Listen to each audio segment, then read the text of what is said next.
Habis tapera, terbitlah asuransi.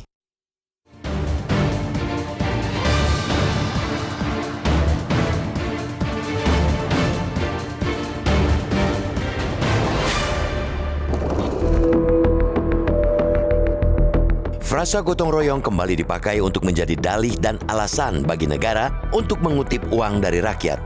Negara seakan hendak menyamakan gotong royong dengan pajak. Padahal gotong royong bersifat sukarela dan guyup, sedangkan pajak ialah pungutan wajib dan bersifat memaksa. Kini gotong royong hendak diubah menjadi sebuah kewajiban bagi warga negara yang ujung-ujungnya akan membebani rakyat. Belum lekang dari ingatan, pemerintah bertekad mewajibkan pemotongan gaji pekerja untuk program tabungan perumahan rakyat atau TAPRA. Pemerintah sempat menganggap kewajiban pemotongan gaji sebagai sebuah sifat gotong royong. Setelah bertubi-tubi mendapat penolakan, pemerintah akhirnya memutuskan untuk menunda pelaksanaan pemotongan gaji untuk TAPRA. Kali ini, pemikiran serupa juga dilontarkan dari Otoritas Jasa Keuangan atau OJK yang tengah menyusun peraturan yang mewajibkan rakyat untuk mengasuransikan kendaraan bermotor atau ranmor mereka. Asuransi wajib yang berlaku sejak 2025 bagi ranmor itu juga disebut bersifat gotong royong. Padahal, bila disebut gotong royong, sifatnya harus sukarela, tapi ada kewajiban maupun hak. Tanpa disuruh dan dikomandoi negara, masyarakat Indonesia yang dermawan pasti akan turun tangan membantu saudara sebangsa yang terkena bencana. Itulah gotong royong. Aksi cepat turun tangan masyarakat Indonesia jangan diragukan. Rakyat tidak akan ragu untuk membanting tulang, memeras keringat, dan saling membantu bersama. Dan yang namanya sukarela, rakyat juga tidak akan menagih apapun setelah membantu orang lain.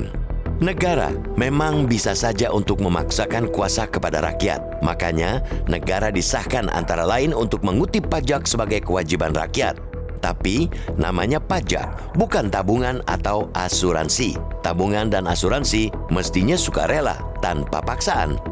Betul bahwa kewajiban asuransi ranmor di atas kertas bertujuan baik. Ada jaring pengaman bagi ranmor. Apalagi bagi penyedia jasa asuransi. Mereka akan panen nasabah baru bila peraturan itu sudah diundangkan. Akan tetapi, di sisi masyarakat, aturan itu bisa membuat rakyat sempoyongan. Mereka harus kembali merogoh kantong untuk membayar premi. Padahal, hari-hari ini kantong rakyat juga sudah amat tipis. Masyarakat sudah harus menyisihkan pendapatan mereka untuk mendapatkan manfaat sejumlah asuransi lain, seperti BPJS Ketenagakerjaan, BPJS Kesehatan, Taspen untuk pegawai negeri sipil, dan Asabri untuk personel TNI. Belum lagi daya beli masyarakat menengah ke bawah yang terus merosot sejak pandemi COVID-19 hingga kini, itu masih ditambah oleh impitan harga kebutuhan pokok dan strategis yang tidak kunjung stabil. Situasi seperti itu bahkan diperkirakan akan terjadi hingga tahun depan.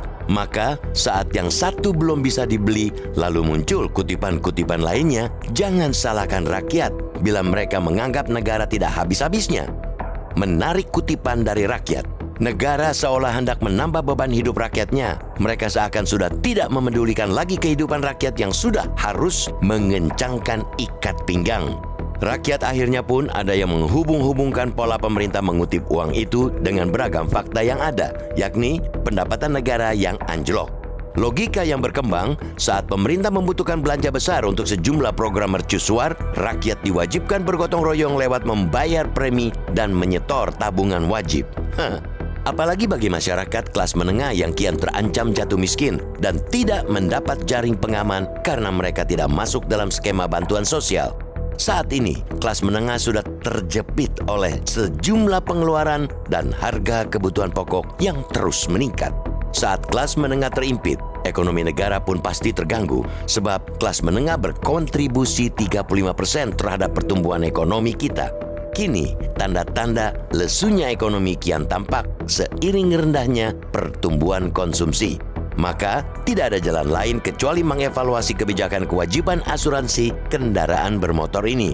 Jangan selalu membandingkan apa yang ada di negeri ini dengan negara lain hanya untuk sebagian hal yang hendak diwajibkan, tapi menolak membandingkan sebagian hal bila merugikan citra pemerintah.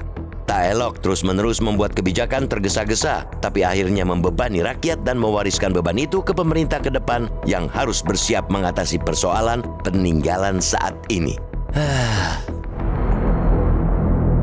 Jelajahi cara baru mendapatkan informasi. Download Metro TV Extend sekarang.